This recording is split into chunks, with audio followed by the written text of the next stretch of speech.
Welcome to Talk Cosmos, the show where Sue Minahan and her panel of guests bring you insightful conversations to awaken consciousness for soul growth. Come journey with us through astrology's energetic cycles and get ready to understand your path in the cosmic roots of the stars.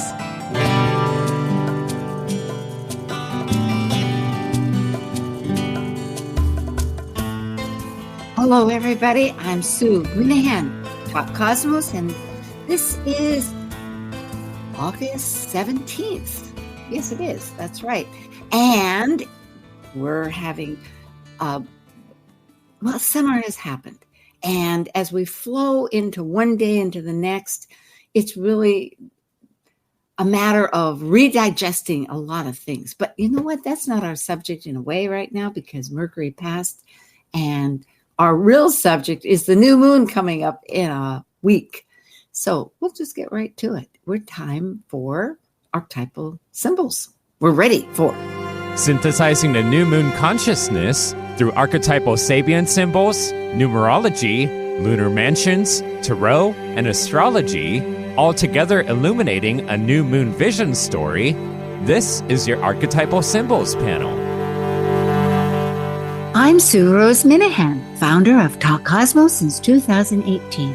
I'm an evolutionary astrologer, consultant, speaker, writer, vibrational astrology student, Dwarf Planet University graduate, Kepler Astrology Toastmasters Club charter member. I have a fine arts music degree plus a certificate in jazz. I'm an artist, musician, and certified color energy life coach. Especially, I love mythology and esoteric philosophies. I'm Elizabeth Liz Machette, a professional astrologer, intuitive, numerologist, and tarot reader. I'm a certified sacred healing counselor, providing nurturing, in-depth consultations for individuals and couples. I'm an author, blogger, speaker, and international Reiki master and teacher. I create safe space in which to explore the deeper patterns of your life, to clarify your current circumstances and help you find your best path forward. And I'm Justin Crocodelsey, an archetypal Jyotish astrologer, yoga and meditation teacher, and author. I combine both Western ancient astrology and modern psychological astrology with Eastern Vedic astrology, and I specialize in predictive, electoral, and karmic astrology for individuals and couples. I also do in-depth astrological research into arcane astrological concepts, focusing on the mystical, occult side of astrology. Eleanor Roosevelt once said, "Yesterday is history, tomorrow is a mystery, and today is a gift." And that's why it's called the present. Hello, Liz. Hello, Justin. Hi. Hi, Sue. It's great to be back. Yep. It is. And there's so much to say that actually sometimes openings are just better said together. You know, we have 2 new moons. I guess I could have said that. This is the first one. 0 degrees from the alpha to beta, right? From 0 degrees. The next one will be an eclipse and it'll be 29 degrees. Well, maybe we'll just get started. It's about discriminating power, the glory of Virgo. It's so. I was gonna say something, if I may, just as a thought. Maybe we bring it into the conversation later. But it's also interesting with these 2 Virgo moons. This is the year where the lunar south node is going all the way through Virgo. So there's definitely some connection with the lunar south node going through Virgo this year. And these two Virgo moons, you know, the beginning of the zodiac sign and the end of the zodiac sign, right? Ooh, wouldn't that be something like right now is a forecast of what it will be. And when we get to 29 was kind of like a reset of what it was in reverse, because motions are always going forwards and backwards. You know, primary, secondary motion. Thank you. That's a mind toggle. I like it. Work on this Virgo energy of, analyzing and discriminating against, our lives, say. Yeah. Mm-hmm. Yes. In fact, just looking at the parallel between last time and this time, it was Leo. And interestingly, Mercury is still in Leo, but we will be entering the sun in Virgo. So it's, what I'm getting at is, well, we'll go ahead, because there's a relationship. There's a relationship there. How to refine what is our product. At any rate. Well, I guess that's what we're talking about here. The South Node, exactly. Mercury ruling that, because the fact is that Mercury is in Leo still. It's not in the Virgo that wants to I'm muddle mouth here. Help me out. Sorry. The discrimination and the analysis, and look at, and even our health for that matter. So it's and it's answering to Mercury and Leo. Yes, it is. It is a time once again for that new moon intention, and interestingly, because we're still in the Mercury retrograde. Sometimes I forget just when we're at the moment here where we are, because I'm working on this project and I've got the next one and the different systems. But no, we're direct. It's direct. It's just that we're retreading that path, that second path. That post-shadow path, that it's retracing those steps of the Mercury retrograde, and it's almost out of it 2 days after the new moon. So, maybe there's some reworking of your last month's moon intentions, and kind of adjust them and step them up for this month. Yep.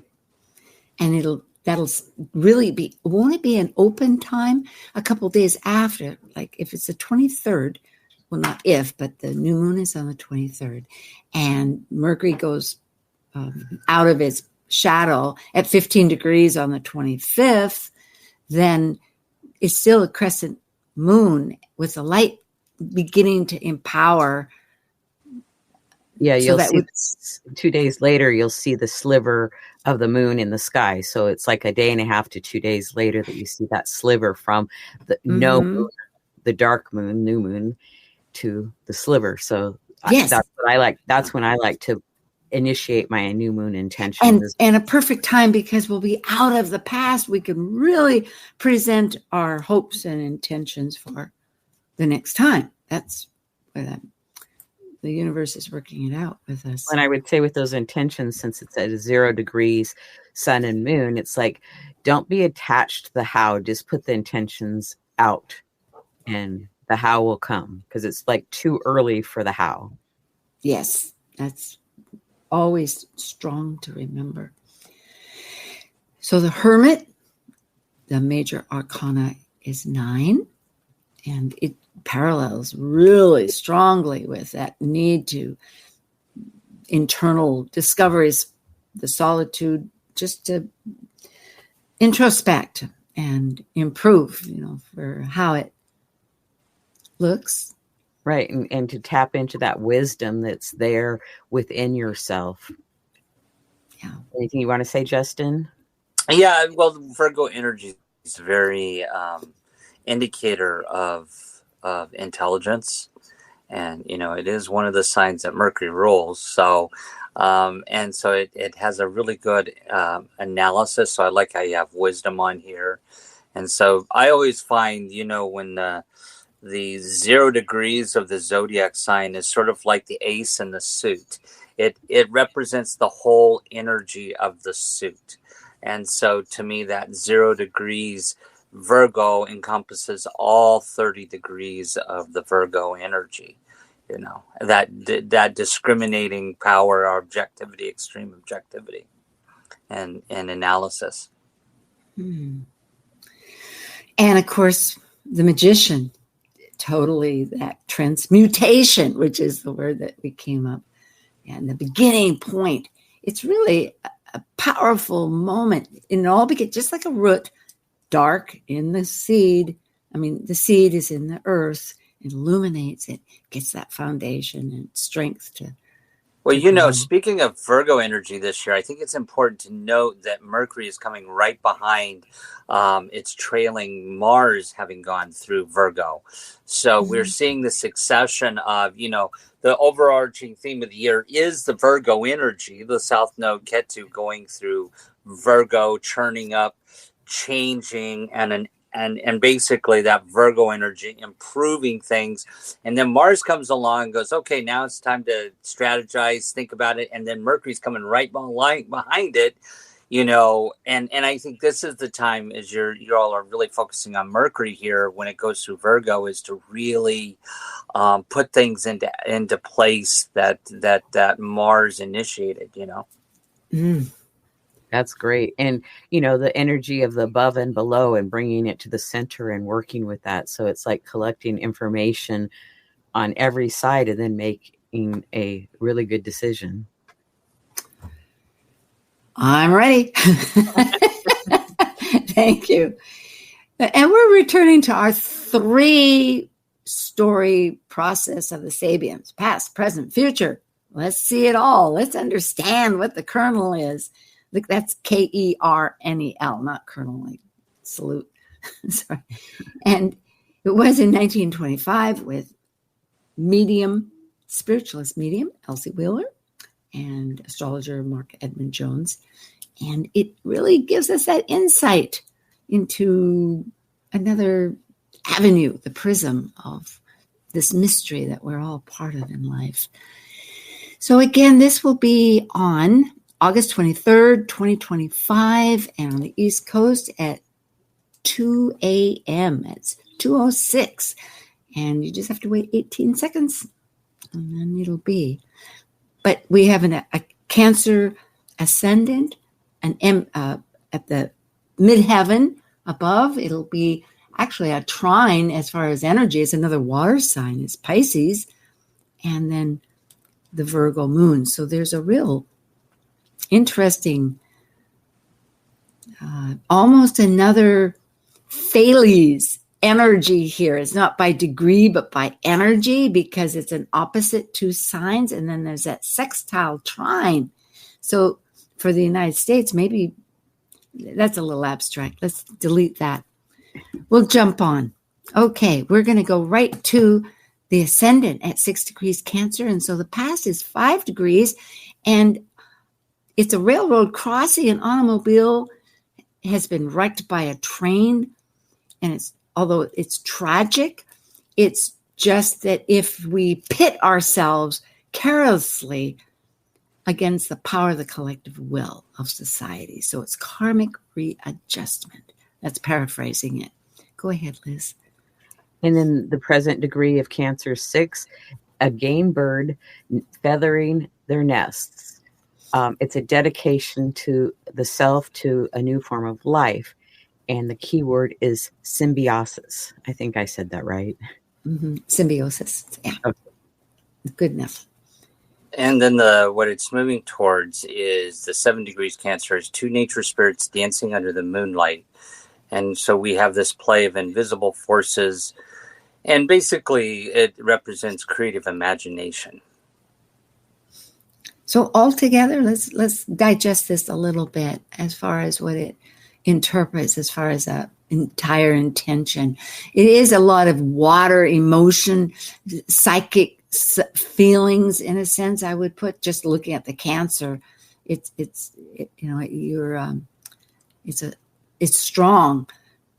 Well, to me, it's actually giving us an insight in that something new is beginning here with the game birds feathering their nest, and that whatever this new moon is, and we're starting something new, that we need to nurture it and use our creative imagination, and that's all I see from that.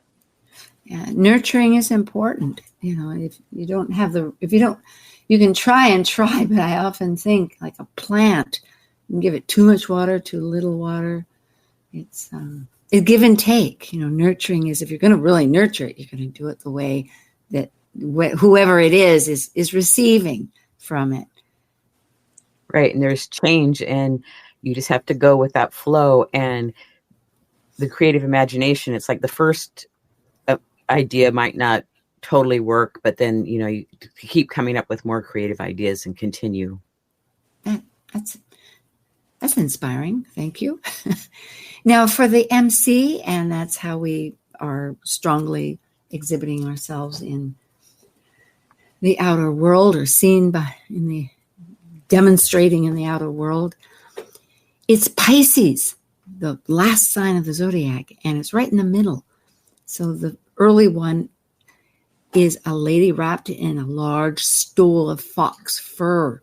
So it's using both the intelligent mentality to protect ourselves against the trials and difficulties of life, might say the storms, protective shielding. Liz. And then the present degree, Pisces 15, an officer instructing his men before a simulated assault under a barrage of live shells. The need for rehearsing before any complex and dangerous social ritual in which power is used to evoke. And the key word is valorization. It's a group value dominates the entire scene. So being prepared for the unseen. And then the Pisces 16 degrees, in the quiet of his study, a creative individual experiences a flow of inspiration. And here we have this reliance upon one's inner inspiration or truth and its subjective strength. So let's digest this. I mean, facts and stuff. I mean, I've got to see the whole idea. What you thought, what's happening. Well, what I see here is that as we move forward in starting this new moon, new intentions, we've got to nurture that nest, trust our creative imagination. But here we're also being reminded that we need to, give without expecting anything back, that valorization, and really trust our own inner inspiration and guidance, and set some boundaries and protection as we start something new. That is such good sense. And I say that not just idly, but really on a very personal basis, without trying to expand on my experience. But I know that it's really that trust. That's the word that comes up that says that in the unseen, such as you were both, I don't know, Liz mentioning about because there is a give and take here. It is have faith of it. We're the message. And being prepared or getting prepared. Like, I live north of Seattle and we have earthquakes here and there's volcanoes around, and they're saying that, possibly we're due for somewhere on the west coast of the United States an earthquake. So how can we prepare? Well, in October, I'm taking the CERTS training, the Community Emergency Response Training. So that's how I'm going to prepare. Well, I'm going to get rid of my storage unit so it won't fall apart.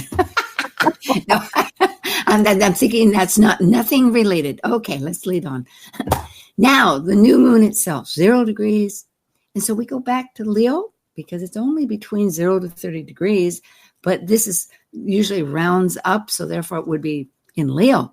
It's unsealed letter so that our thoughts, we begin to understand and realize that everything that we have, all our thoughts, all our messages are really transported to the world.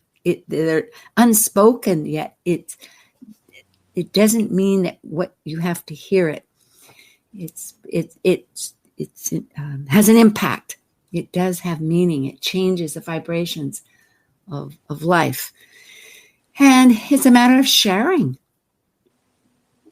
And then the present is Virgo 1, and a portrait. The significant feature of a man's head are artistically emphasized. The capacity to picture oneself clearly, features and overall meaning of any life situation. And the keyword is discrimination, and it's both about analysis and intuition. So it's like pay attention to all that and separate.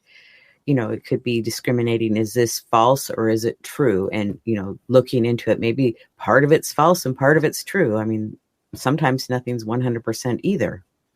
Yeah, and I did not state, but the most important, not just sharing, but this very fact, because if everything we talk about is just being unhidden, because there is the spiritual everything, then we have to realize that we're channels, that what we're giving and what we're speaking is not just because of our individual wondrous self. There's a energy. And then Virgo 2 degrees, a large white cross dominates the landscape. And here we have the wisdom and compassion, which only the experience of suffering and isolation can bring. And what we see here is a liberating ordeal and understanding the depth of our being as we go through these experiences.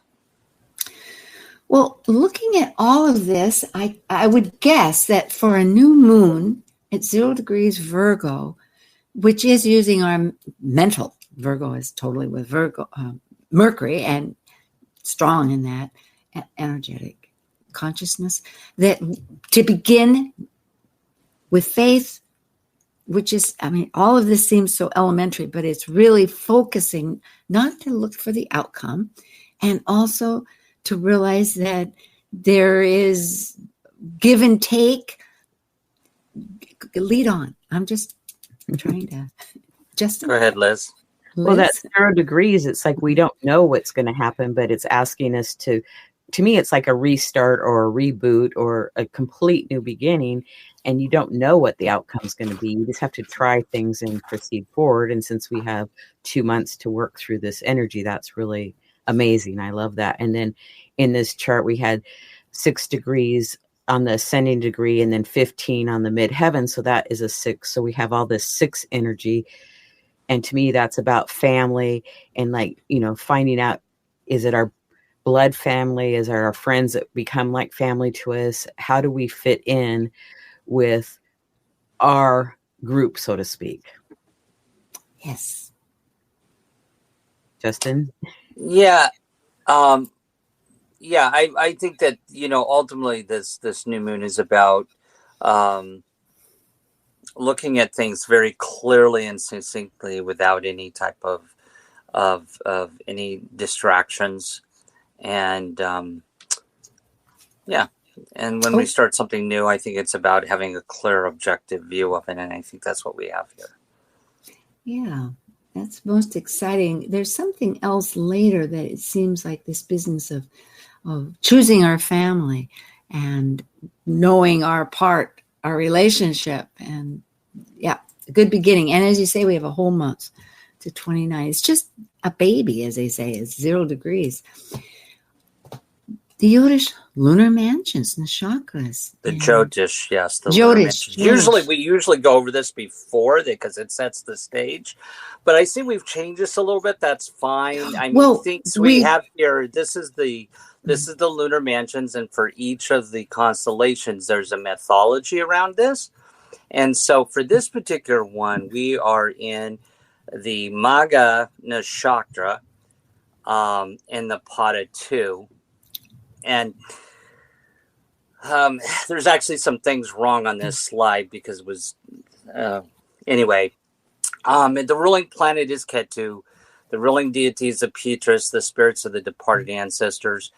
And it really, this is about what this nakshatra is asking it's actually about ambition and being generous and about leaders and about them bringing some stability to their position.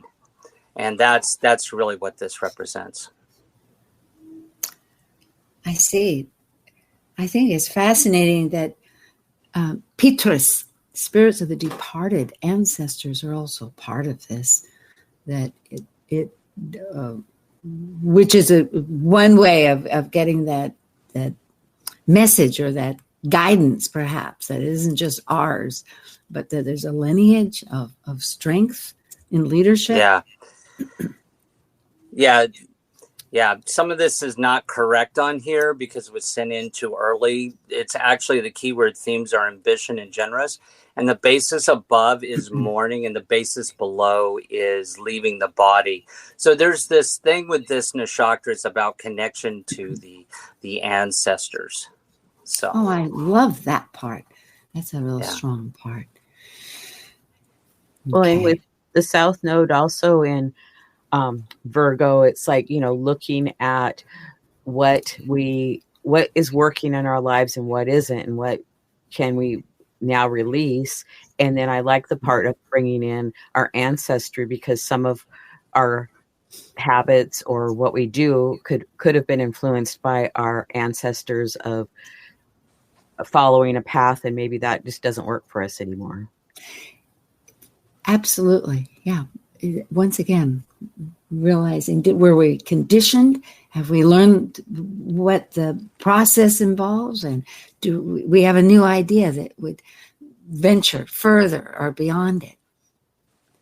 Well, and we can release things easily and gently. We don't have to just throw it away. I like how you talk. That's good. And again, looking at numbers, you brought up that a little bit before, but 0 degrees of endless potentiality. It's who we are with the sun, our core, our internal emotions with the moon, and really focusing within to see, as we've brought up with the service and improvement. But Saturn is also at 0 degrees Aries. And so that's really, not only are we looking at, and those signs aren't exactly, well, they're quincunx, meaning it's a adjustment. So we really have to adjust how we're looking at this endless potential with our new beginning and what's fundamental. Any thoughts? Well, and not be attached to the outcome. It's like just put it out there and work on it and set it in motion and see what happens. Justin? No, I don't have anything to say about this. Okay. Well, we are at a moment where we will come back. Oh boy, and I'll wake up more. We'll see you right back. This is Archetypal Symbols. Thank you so much, Elizabeth Liz Machette and Justin Crockett Elsie. We'll be right back. Thank you. While we take a break from this week's edition of Talk Cosmos, let's take a look at this cycle's archetype. We are currently in the Yang period of Leo, ruled by the solar sun. Having departed from a cycle based on the internal process of emotional attachments requiring security and safety, the energy of Leo externally manifests our legacy through children and artistic creations. As a fixed Yang fire sign that desires to ignite actualization, Leo the lion takes the risk to generously exhibit love and welcome all to share their stage with joyous pleasure for living life. Talk Cosmos brings insightful conversations to awaken consciousness for the soul growth with hour-long programs. Talk Cosmos weekly programs are also available to watch live on the Talk Cosmos YouTube channel and Facebook page. While you're there, make sure you click the like and subscribe buttons so you get the full Talk Cosmos experience. Or if you'd rather listen to the show archives with audio only, the entire podcast collection since 2018 is available on most podcast carriers. And to find out about upcoming programs, sign up for the newsletter at talkcosmos.com. So grab your coffee, tea, or kombucha and enjoy the show. This is Martha Norwalk every Sunday morning beginning at 9 a.m. Thanks in part to Linda Rasmussen at verticalenergyworldwide.com. We cover the world of animals. This week, August 24th, it's an extra Sunday, and we'll spend most of it with Merritt and Beth Clifton from animals24-7.org. We'll have plenty of time to catch up with everything that's going on with animals around the country, around the world, and boy, is there a lot of stuff. Hope you can join us. Martha Norwalk's Animal World, Sunday morning, 9 a.m. to noon, right here on Alternative Talk, AM 1150. Real people, real life, real radio. Alternative Talk 1150. Okay, we're back again.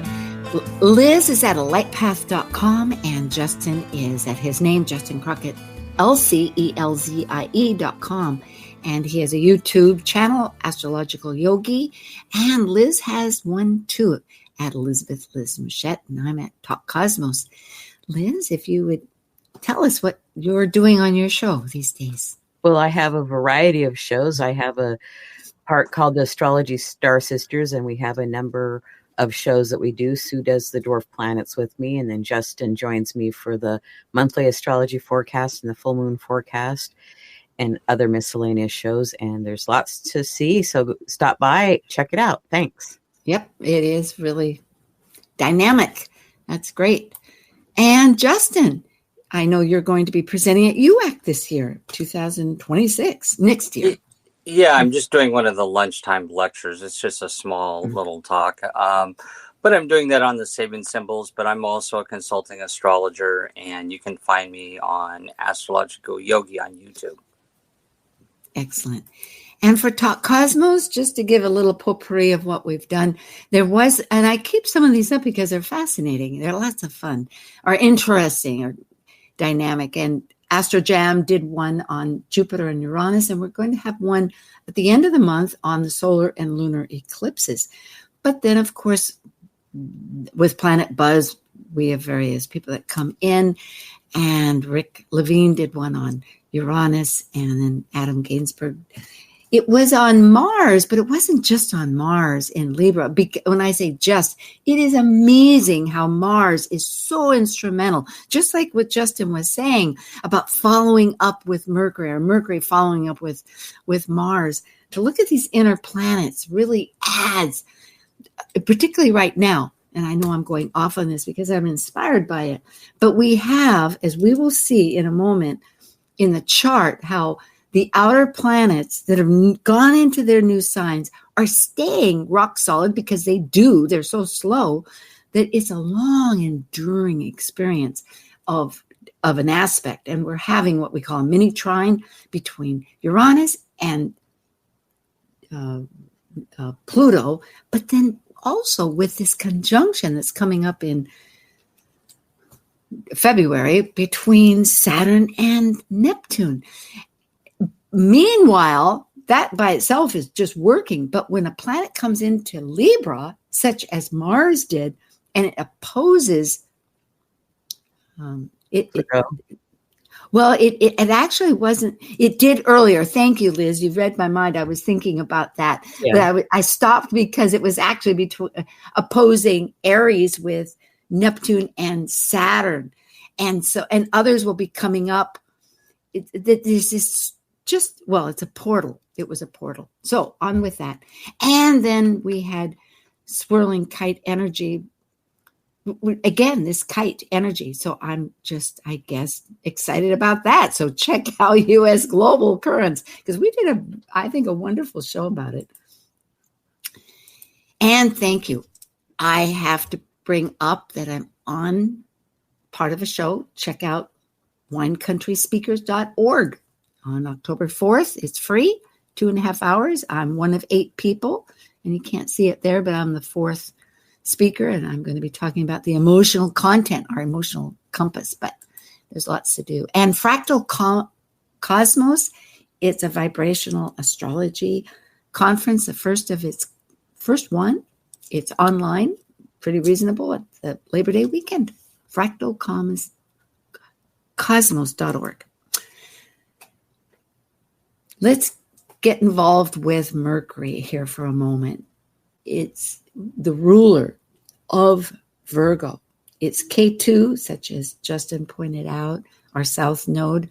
We're about not even a year into it. We have another year left as we go through the rest of the degrees.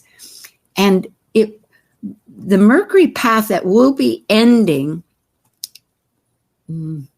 on the 25th, started back the beginning of July. But this new moon happening on the 23rd, again, as we've pointed out, will be just a few days before it actually finishes its path. So the point I put this chart up is just that if you personally are involved with Mercury, somehow in your chart, if you have Gemini or any mutable sign, and there's so many ways to look at it, whether it's trined or whether it's square, this would possibly give you a little feedback about how it's working for you. There isn't, with the sun and moon, there's not so much happening, but it is square Uranus. That internal unity of our sun and our moon. It's wanting to work with the moment that's happening. Oh, pow, pow, pow. Liz, any thoughts, Justin? Because Uranus is in Gemini, which is ruled by Mercury, and the sun and moon are in Virgo, which is ruled by Mercury. So even though Mercury isn't in that square, they're all answering or speaking with Mercury. So there's some tension between the sun and moon and Uranus, because Uranus wants to just like make the change now, and perhaps the sun and moon are like slow it down. And then Mercury's in Leo, not quite out of that shadow. So there could be still a little bit of reprocessing or rethinking of how to make that work. That's tight. Any other things that you see in this chart? Both, Justin, we can't hear you. Yeah, I think that anything that where we have this square. Anytime there's a square with Uranus and it's in the sign of Gemini along with Virgo, there's going to be this changing of ideas, analyzing ideas and change. It's about change of ideas and direction here. So people are going to be questioning things more. And so there needs to be some type of action happen there with thinking and communications.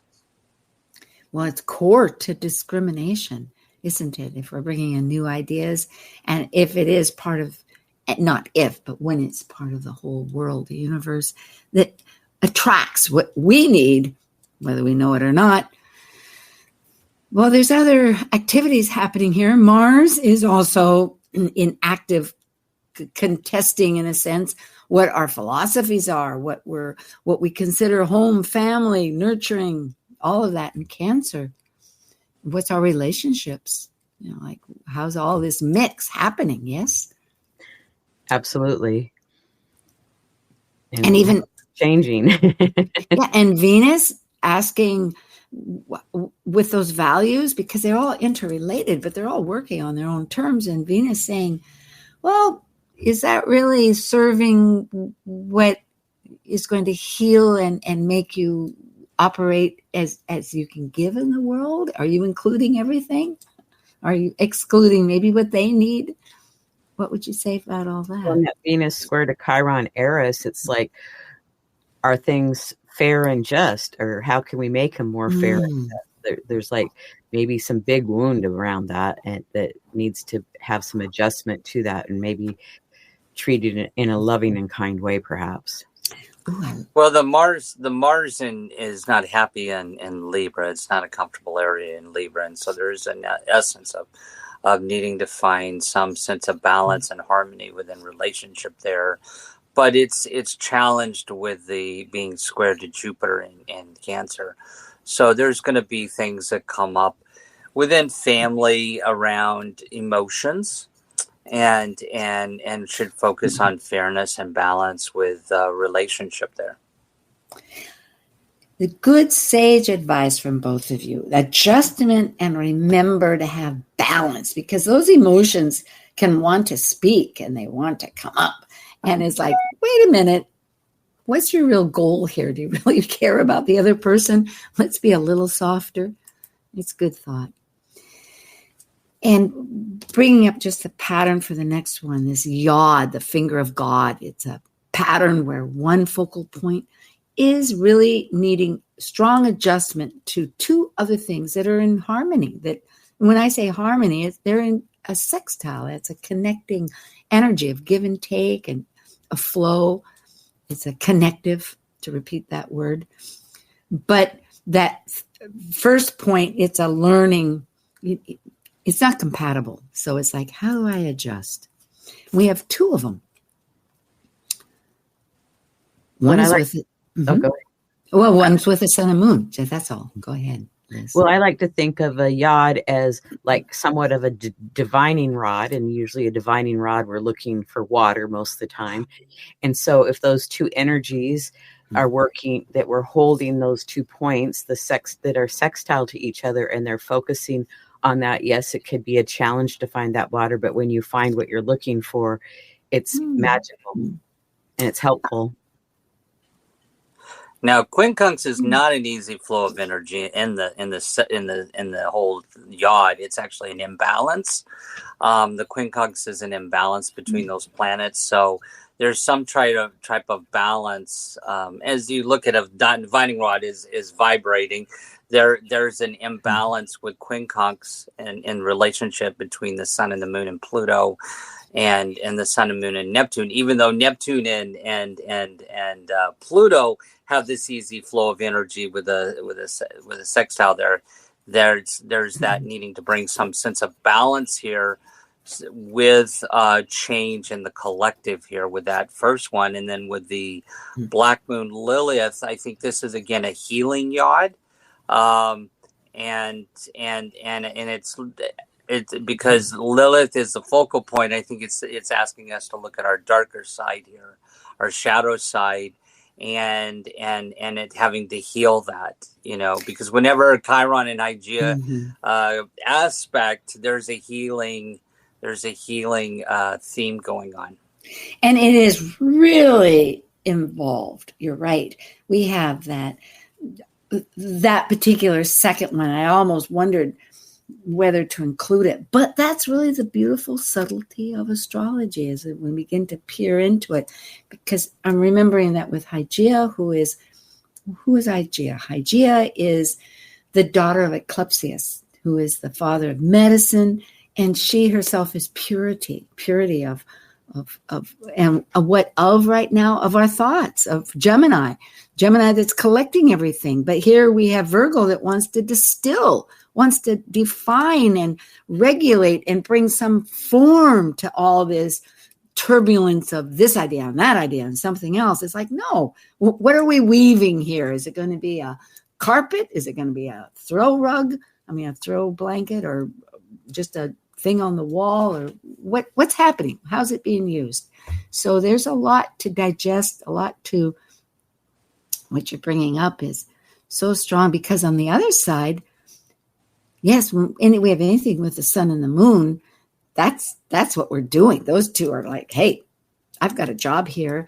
But meanwhile, everything else, how am I refining it when the universe is transmuting all this change in front of me? It's a tall order. Would you say? Absolutely. Yeah. Well, and just to put in the effort to work through it.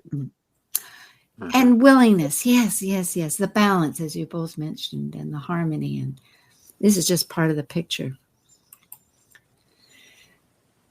There are flowing energies, and there's a kite, but more than that, there's these trines, and we put them in different colors to help differentiate. Any thoughts here? What stands out? Well, the kite is between the South Node sextile to Jupiter and Vesta and Juno, and then they're trying up to that midheaven and North Node, even though it's a little bit loose, but it's not too loose.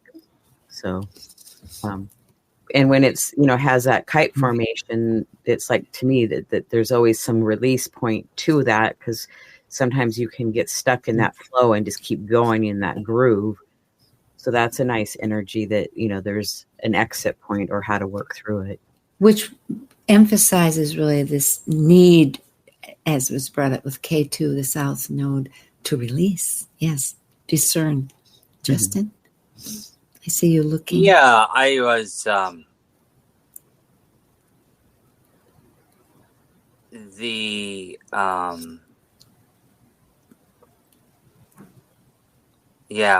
this slide we got Sun and Moon trining Uranus, and on the last one we had Sun and Moon squaring Uranus.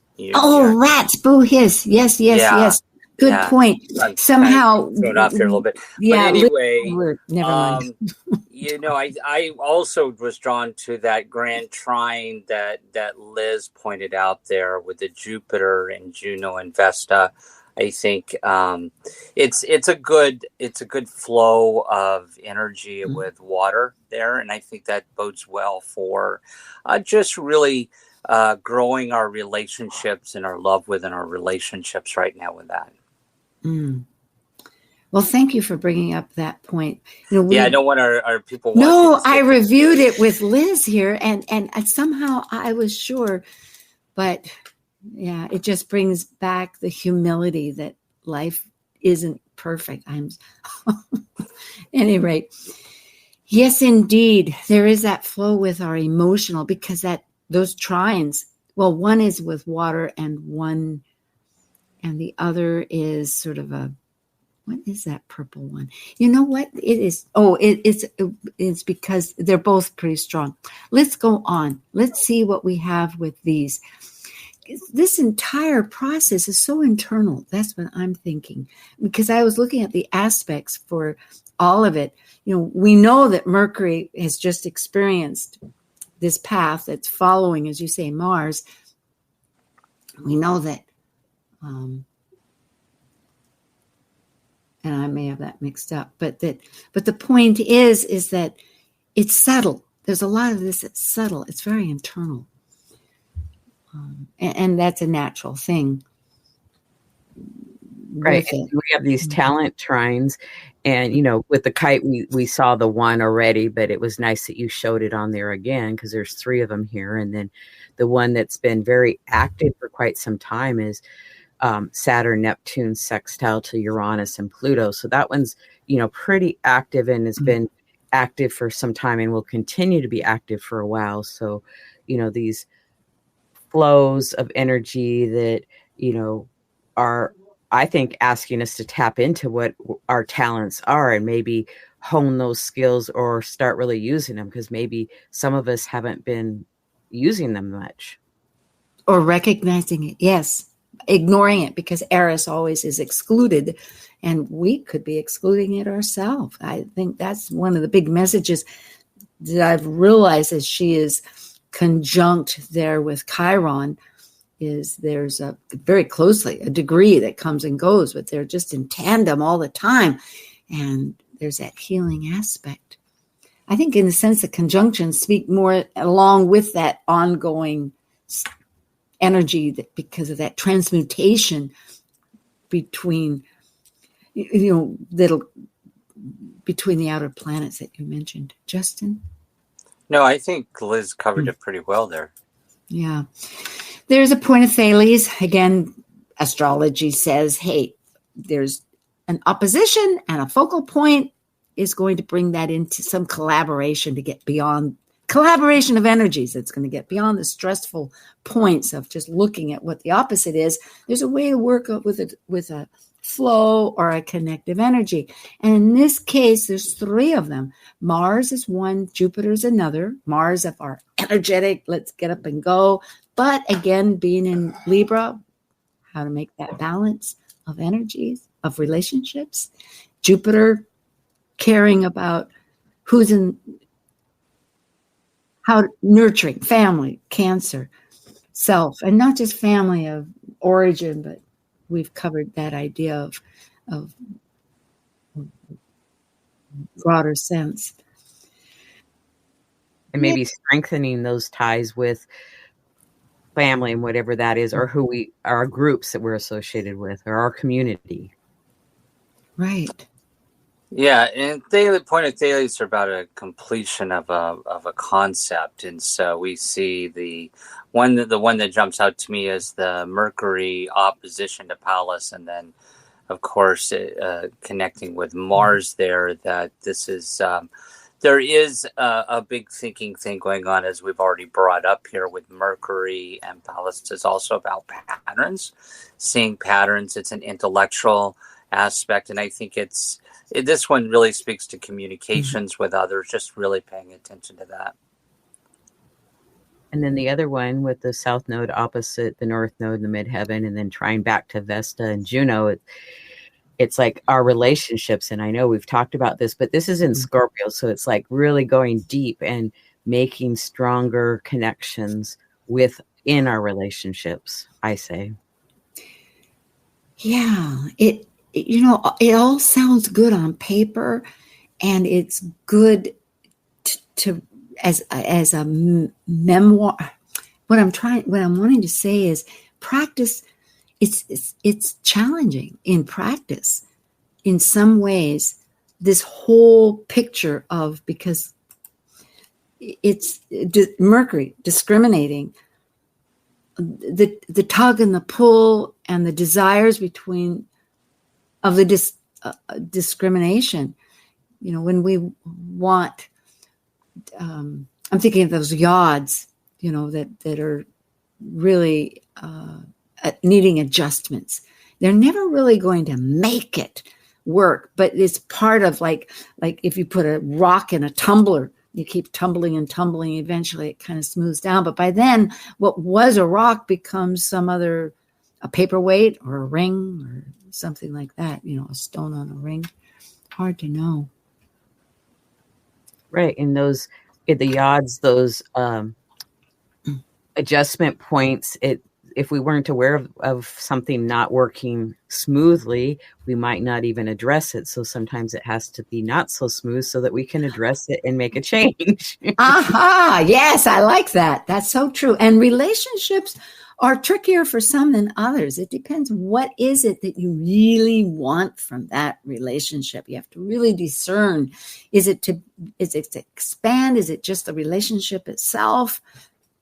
What's your thoughts on all of that? Well, I think, with this Virgo new moon at 0 degrees, and then we're, to bring back the concept we were talking early on, how there's another Virgo moon on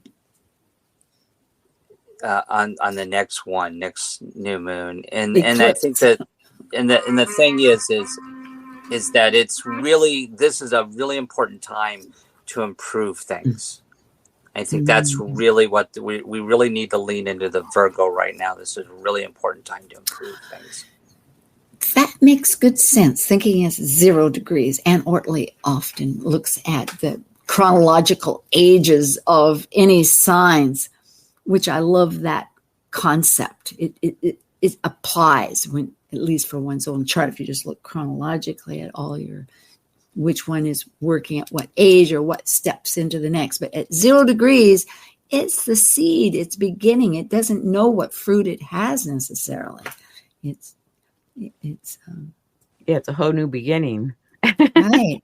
And so to really improve and to work from the very start of whatever you see and allow the universe to come in and help support and to listen when the universe does come in. That's a big part of it too. Right. We haven't walked here before, so now it's a whole new time. It's like we've never been here before, so where do we go? Right. Yeah. I think Justin will be back. Yes. Yes, indeed. And also in the sense that this is still a week away. I mean, we are in Leo right now. Today's the 17th. So this is exactly in a week. And perhaps we're still feeling the oats of the sun being in Leo. So it's a little bit harder to digest that it's ahead. Well, and since Mercury's moving out of its shadow, now getting... being able to sort through some of all that extra information that came our way through the Mercury retrograde, because it always feels to me like there's a lot to sort through. And this was a pretty intense Mercury retrograde, in my opinion. Let's talk a little bit about that. We have a moment. It's surprising in Gemini how, I don't know, any thoughts about that, Justin? No, not really. Yeah. Well, it's just like there was so many, one moment it's going this way, and then it's like, well, no, it wasn't really going that way. Now it's going this way. Or it's like you had part of the information, but then people changed their mind or the information changed. It was pretty interesting, in my opinion. Mercury retrograde strikes again. There we go. Awesome. Thank you very much. Yeah. Well, Mercury often relates to myself. I was born with it. Retrograde, but perhaps I have a lot of Gemini in my chart, and this one snagged a lot of details is what I had, but it wasn't emotionally too wretched like some of them can be. And maybe for you too, Justin, you have some Gemini in your chart. Maybe that's why. But the point is, we're on the clear path. We're going forward. We have time to really sink in and distill. I like that thought of distilling, discriminating. How do we want to perfect and be that whole self? Don't forget the parts, and let other people have their parts. Be joyous with it. Be glad for their celebration, right? Exactly. We'll be back to talk about the next Virgo new moon soon. It'll be an eclipse, yes. We can talk about all how we strategize and how the universe threw its ping pongs at us. Thank you, Justin. Thank you, Liz. And everybody have a great summer. We'll see you in the fall. Thank you for joining an insightful conversation on Talk Cosmos, the show where Sue Minahan and her panel of guests awaken consciousness by connecting soul growth patterns with astrology's energetic cycles. Be sure to tune in next week, same time, same place, to continue your journey through the roots of the cosmic pathway.